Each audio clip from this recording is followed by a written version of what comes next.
Hey Siri, play Kitchener Honda's intro.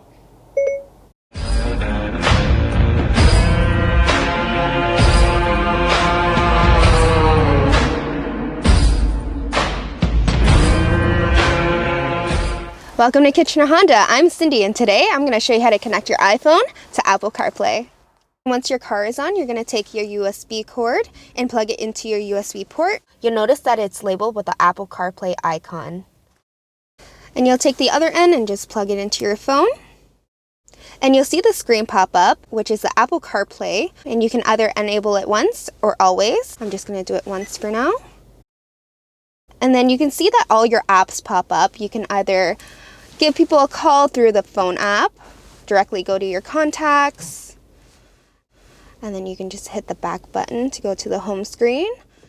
And here's your music app where you can access your entire music library. Hey Siri, play Justin Bieber. Now playing Justin Bieber.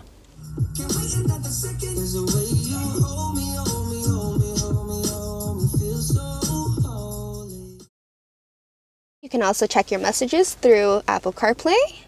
I also really like how easy it is to use voice commands while sending messages.